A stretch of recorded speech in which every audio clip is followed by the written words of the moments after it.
Save किया था ना? मैं सिर्फ इसलिए गया था क्योंकि उसने मुझे कॉल किया, that's it. But listen तो. Save it for someone else. जिंदगी में सेव करना जरूरी है, मगर जब बात पैसों की हो, सिर्फ सेविंग से काम नहीं चलेगा। इक्विटी म्यूचुअल फंड्स में इन्वेस्ट कीजिए और अपने सेविंग्स को आगे बढ़ने का मौका दीजिए। Mutual fund investments are subject to market risks. Read all scheme-related documents carefully. Through the day, we've all been watching sad visuals, really shattering visuals of the funeral of these two army officers and a Jammu and Kashmir police officer who died in an encounter with militants on the foothills of Pir Panjal ranges. These are very thick forests on the foothills of Pir Panjal ranges, in this case in Anantnag district. Just a while back, just a few days back, a very similar event had taken place, a very similar incident had taken place in forests of Kulgam, that is the Halan forest range of Kulgam. What's happened now is in the Garol forest range of Kokarnag in Anantnag district. These forest ranges, as a story by one of my colleagues, Sagarika Kisso, would tell you, and I'll share a link with you, that these are sort of linked. You go from one to the other, then on to the higher reaches of Pir Panjal ranges. From there, you can carry on to Doda, Kishtwar, and then towards Rajouri and Poonch. In fact, very often in the past also, militants coming in from Pakistan have used this route. They've crossed the line of control, gotten into the thick forests of Poonch and Rajouri area, particularly the Surankot area, then got on to Doda, Kishtwar, and then climbed on to Pir Panjal ranges. It's a tough thing to do, but not impossible for well-trained, able-bodied people. Actually, at a reasonable pace, you can do the trek in 3 days from the LOC to the Kashmir Valley, and that's a route that's very difficult for armed forces to keep track of, and that is where these deaths have taken place. Now operations are going on. At the same time, there is a whole lot of clutter about what exactly happened, where it happened, who could have done it, what might have caused it, so on and so forth. So I thought, instead of my reading up everything and then getting the details from my colleagues who are much better informed than me, I thought I'll have them both for you so we can talk with them directly. So I have Praveen Swami, our National Security Editor, and Snehesh Alex Philip, our Deputy Editor for Defense. Both of them have tracked this story and all such stories very closely over many years, not just now. Both are faces and voices that are very familiar to you. You also read their articles. You've been reading them for years. So for the moment, I shall defer to the experts. So Praveen Swami, you've been tracking insurgency in Kashmir for a very long time. Is this a new turn? Is this a worrying situation? Have things become much worse?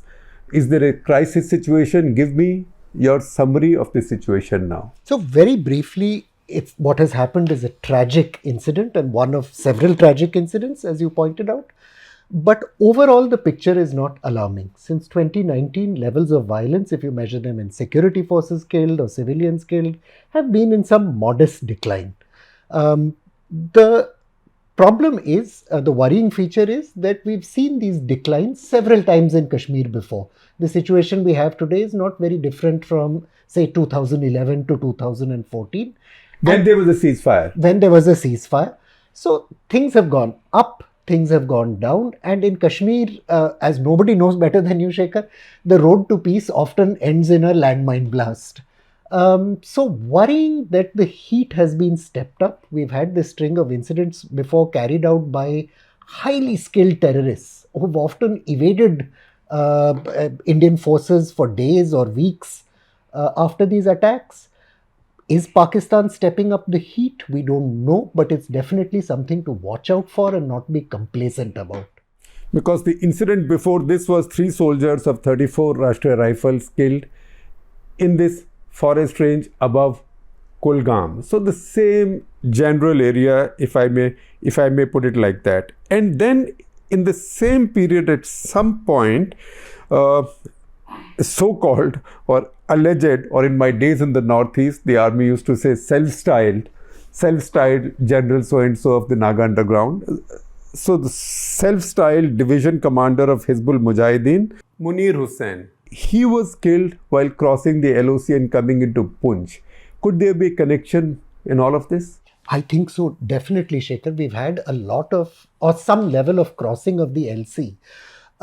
What we know is that the resistance front, as it calls itself, which is considered a front organization of the Lashkar-e-Taiba. Proxy for Lashkar-e-Taiba, because Lashkar-e-Taiba has got too bad a name right now, and there are bands all over the place. And Lashkar-e-Taiba has periodically changed its name. What do they call themselves? The Resistance Front. I'm surprised they don't call them the Liberal Democrats. They are very. But there is something else that calls itself a bit like that. I'll come to that. Yes. So they have been regularly putting out video footage of past operations, their attacks on the army. They put out social media responsibility, and they have claimed responsibility for this latest attack on their feeds. They claim that a week ago, which is a very interesting story if true, they claim that one of their top commanders was mysteriously assassinated in Pakistan. Now, this is one of a string of Kashmiri... In a place called Rawalkot. Rawalkot. And nobody knows what... We have a story on that we coming will have up, and we'll share a link of that story also. So we don't know what happened, but somebody in a helmet with his face covered stood up in a mosque and shot this terrorist commander several times through the back of the head and disappeared. Not the first such killing, the third such year. Now, this third such this year. This year. And there have been a few more in the past. There have been some mysterious, unexplained bomb explosions targeting top terrorists like Hafiz Saeed. We don't know what that's about.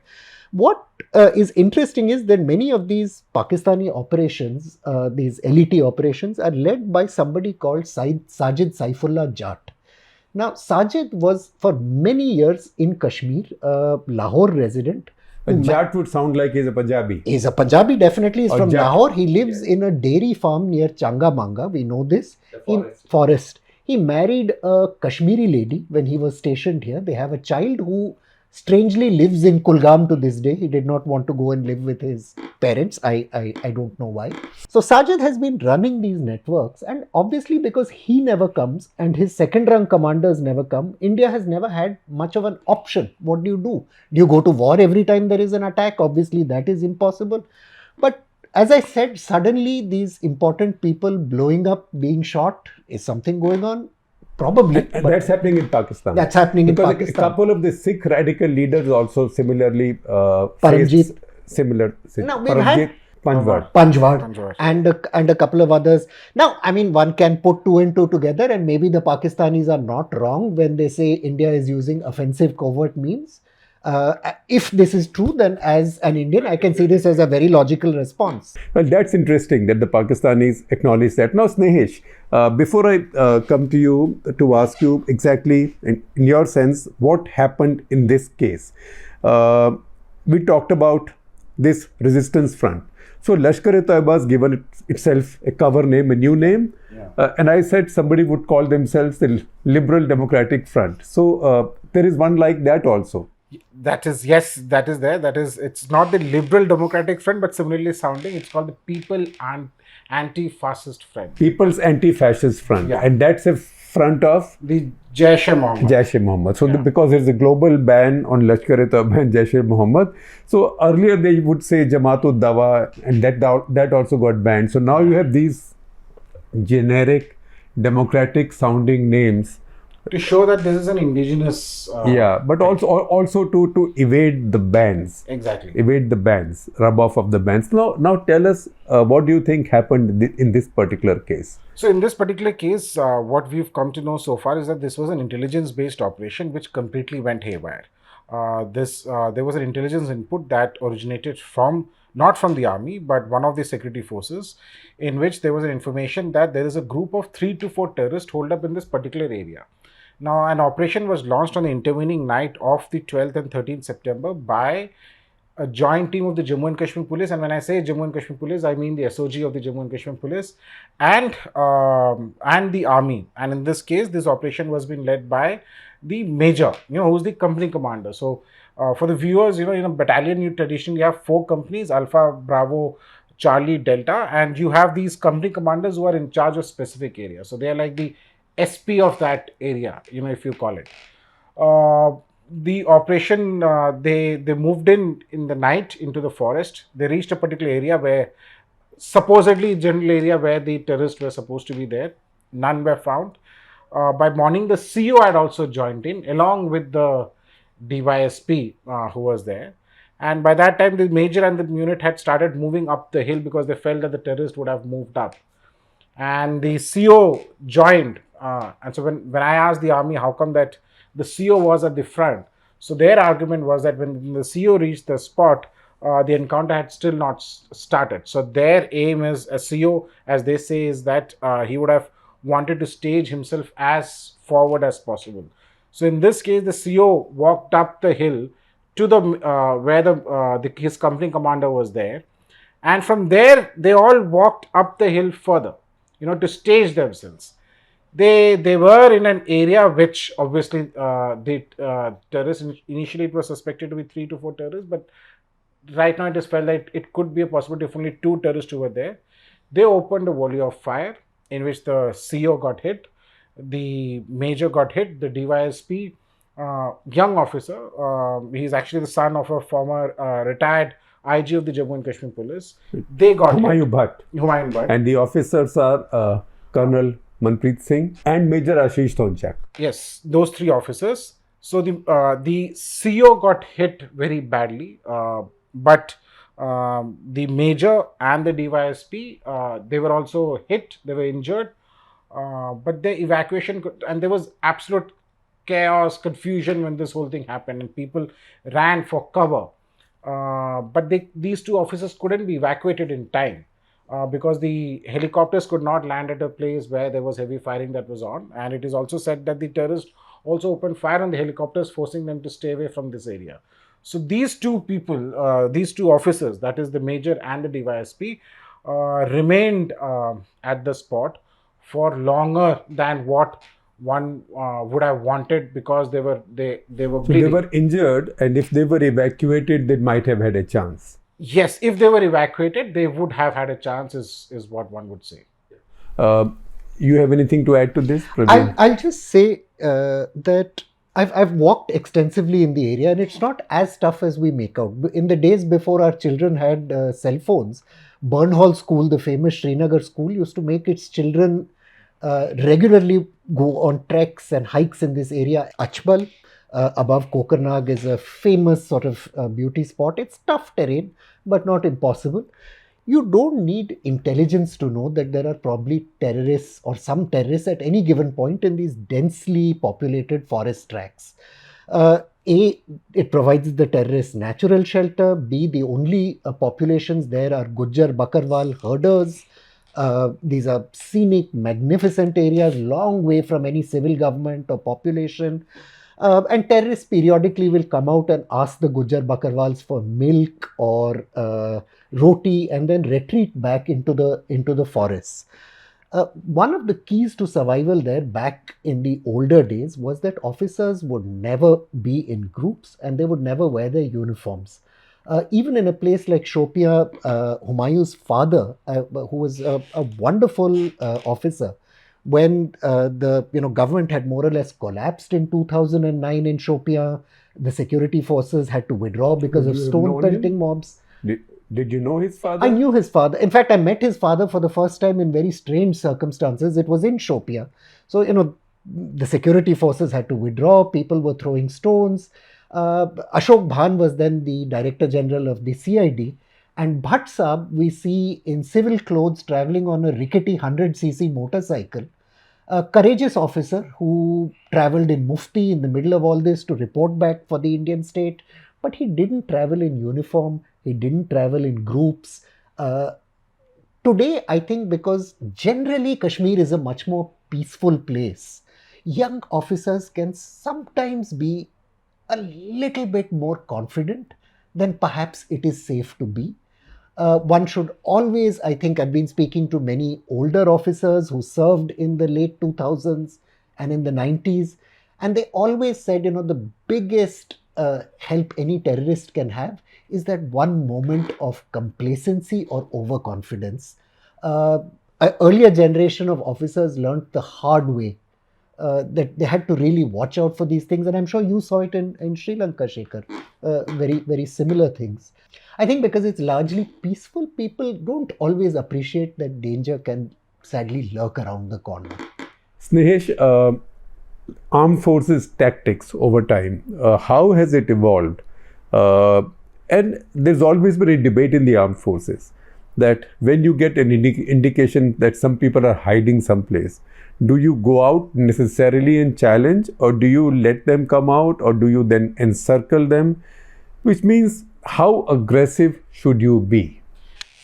In this, so that is the thing, in this whole day and age of modern technology, you're still following the whole process of combing operation. So of course, if you have information that the terrorists are hiding in this particular area, you would carry out an operation to either to challenge them or to drive them out. Ideally, it is, as in the army they say, contact establish karne ke liye is the firefight. But once these deaths happened, it's then when the army inducted in the drones. The Herons were flown, many drones were flown. So one of the bodies which has not been recovered yet has been spotted through a drone that was being flown. So why were these technology that is available at your disposal, why were they not used along with the men? Because you can't really not have men on the ground, the boots on the ground. Those are important. But as far as tactics are concerned, I think right from the Praveen has seen from his 90s, you would have seen there, right from then onwards, the tactics remain the same. Is more boots on the ground. You comb an area and you take a firefight. And so interestingly, the colonel was there. I have as you've also mentioned, and viewers, you should read this piece that we will put it out in the description, about an article that you did in from the IPKF operations, in which each officer was spotted and they were taken out. And so just to summarize it, when the IPKF had its first battle engagements in Jaffna, they found that was devastating for the IPKF. They suffered very heavy casualties. In fact, casualty rate was 7%, more than 7%, marginally more than the casualty rate in the two wars against Pakistan, 65 and 71 then. And even there, they calculated that their officer to men casualty ratio, Indian Army always has a high ratio because officers go up in front. The officer to men casualty ratio, fatal casualty ratio was higher. Yeah, and 1:7 comparison to 1:9 or something. So they were concerned as to why it happened. In fact, some battalions, I remember one of the Gurkha battalions lost almost all its officers and its doctor was injured, wounded. So its CEO, its second in command, its company commanders all got killed on the first day or two. So after that, the army carried out research and they noted some corrections. And they said, for example, that officers should not look so distinct. They should wear slouch hats. They should hide rank badges and stuff like that. So there was a lot of precaution taken, and LTT also had figured this out. So I found that they had sniper chairs that were tied to, or that were screwed onto coconut palms. So they'd climb up and sit there and wait, and they'll wait for an Indian Army column to pass. And because officers were easy to identify, they will first take down the officer, and after that many precautions were taken. Yeah. But in this case, that's why one of the things that was said there was that officers should not always be in front, and officers should not be together. Yeah, officers should definitely not be together and should not be in the front too. But the Srinagar-based Chinar Corps tweeted out, or I don't know, now they say X'd out, a statement in which they, of course, they saluted the bravery of the three officers, and they said they went down, in the highest traditions of the Indian Army from leading from the front. So now the question is, what does leading from the front? Leading from the front, does it mean taking a rifle in your hand and fighting and being right there in the front? So that's a question which is there. I think those tactics also need to change. That's the precise reason why you have different levels of officers. You have company commanders who are major rank officers who lead an operation, and then you, of course, you need the CO. The CO Saab is the fulcrum of the entire operation. So he is someone who controls everything, what his men are doing, what his boys are doing, and in case of coordination things with the division or with the command, whether he needs more drones to be brought in or whatever that needs to be done, that's the CO's job. But does the army at operational levels have that kind of leeway? Can they call in the drones? Can they call in helicopters? Well, that's precisely why these drones and helicopters are there for. Of course, there are many people who say that you should have just called in for the Apache. So it's not easy to call in for an Apache. An Apache is operated by the Air Force, and you can't operate instantly, bring in an Apaches as and one wishes. The Apache also should know where to hit and who to hit, because that a drone will find out. Exactly. The Apache will not find out. But these drones are at the disposal of the army, and I think more emphasis should be made. I still remember, when then Defense Minister Manohar Parrikar, when I used to interact with him, and at that time there were a couple of encounters in which we did lose, officers and men. At that time, Parrikar had his interaction with the army officers in Kashmir when he went down to Kashmir, and he said ki no one is asking you to get a result within so many hours. If you know that, and if a terrorist is holed up in a particular building or something, who is asking you to go into it? Stay there, tire them out, take 24 hours, take 48 hours. We should not lose from our side, any blood from our side. Yeah. In fact, that I remember was also the approach that General J.J. Singh brought in when he took over. He said, you don't have to assault. If you know that people are somewhere, you don't have to assault. Because when you assault, there will be casualties. But Praveen, going ahead, first of all, what are the chances of these people? I mean, okay, these are just two individuals, terrorists, of them escaping to Pakistan or someplace. And how do you think will this change the mood on the ground? And how will Indian Army respond? So to the first, my answer is unfortunately a pessimistic one. Probably they will escape. And it's because TRF claims that they have escaped. In these densely forested areas, in fact, spending too much time chasing after two perpetrators is sort of falling into the enemy's trap. What do they want? It's not that they think Kashmir will collapse because 3 officers have been killed. They want us to waste our resources and our energy by pumping in larger numbers of men, beating around the forests. It's a war. Every war is after all about resources also. They know there's a line of actual control on the other side where there's a need for men. With China, they want us to create problems.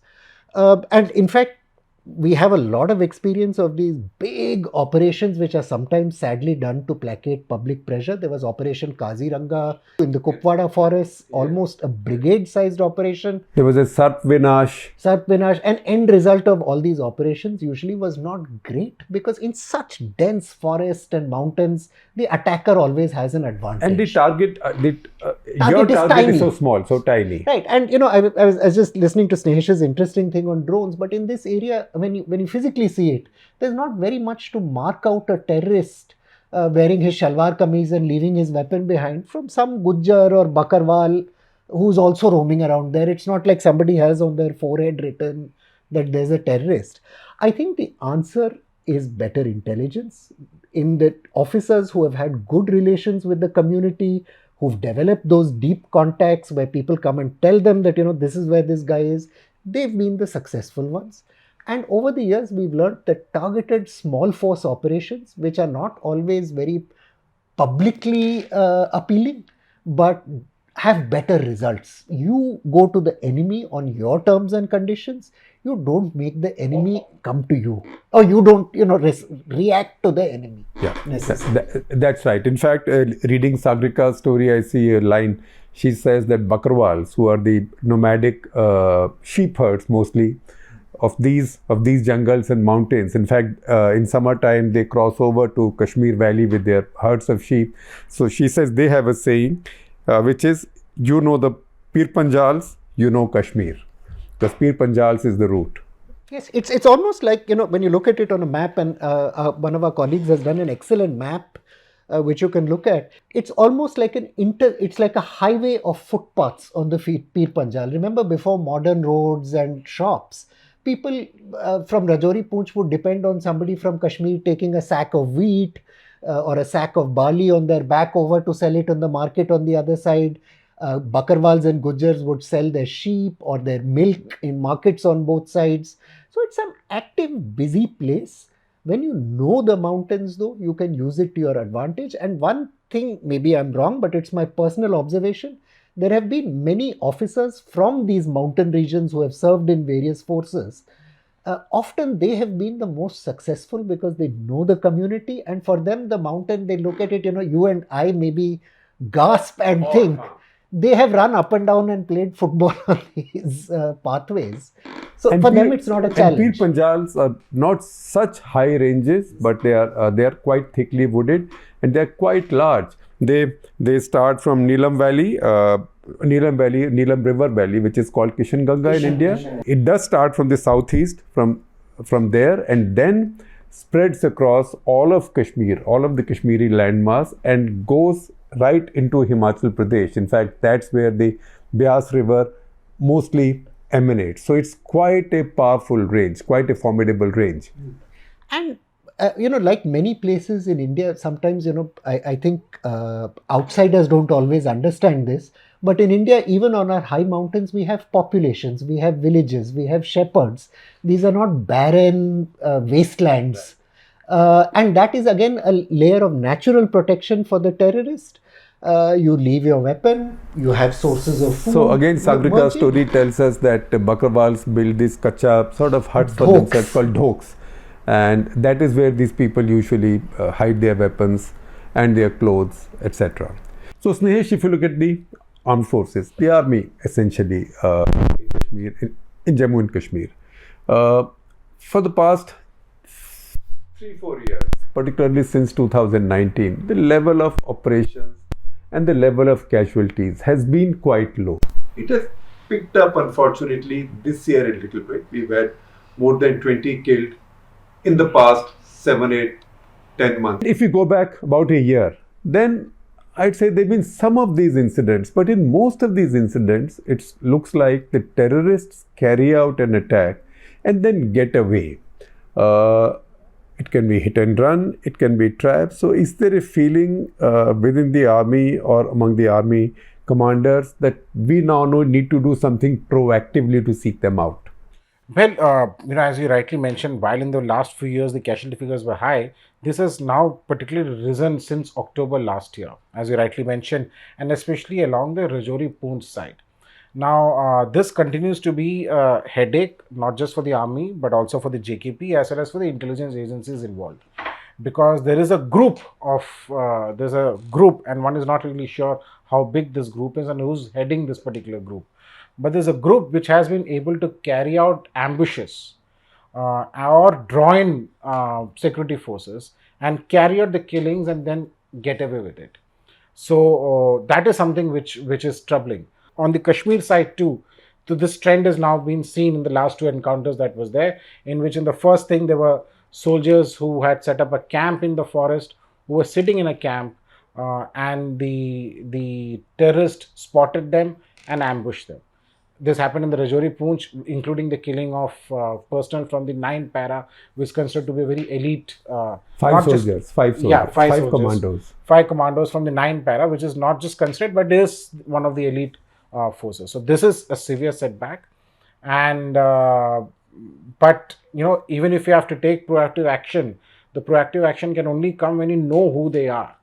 So that is a big problem that the security forces are facing, because they still not sure who these people are who are carrying out these attacks. So the new trend now, before we conclude this, of terrorists releasing later videos, sometimes videos shot from body cams, their own body cams of these incidents and killings. Where is that coming from? What does it mean, Praveen, and what are they trying to say? So this trend kind of started with jihadi groups first in Afghanistan, where they used to, where these were used often well cut to brag about their prowess. That look at us, you may be the American army, but we can do this suicide bombing, we can do this attack. And terrorists have been, I think, very skillfully using these for propaganda as well right now, often calling out the official version of what happened or any effort to cover up things. As a journalist who's followed this for many years, I think the learning in this for government should be what it should have been a long time ago. Tell the truth even when it's not a great truth, because ultimately the institution itself strengthens from truth telling, introspection, lessons are learned. Whereas when you try and hush up things, then even for yourself, it's not a good thing. But body cam culture is here to stay. We will see this more and more. And if official spokespersons try and wish something away or say, this didn't happen, the next day you will have somebody posting it on some social media. And it just is a source of unnecessary and completely pointless embarrassment. And one will really have to wait and see if there is a footage that would be released by the terrorists later on of this particular operation too. Because they released some footage on that vehicle attack in Rajouri area. On the ambush on the soldiers in the camp.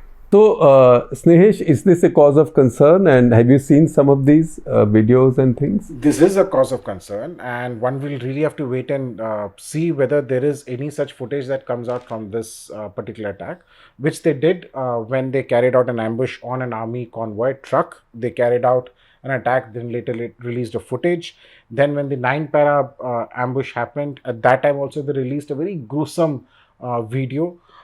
Then, the early incident that you mentioned in Kulgam, where they were in the forest, where the soldiers had set up a camp. The terrorists moved in, they had a body cam, they showed the body, and they showed taking away the AK-47s of the soldiers away. So this is something which is troublesome. This is something which is worrisome. And as Praveen said, this also puts the forces on the back foot.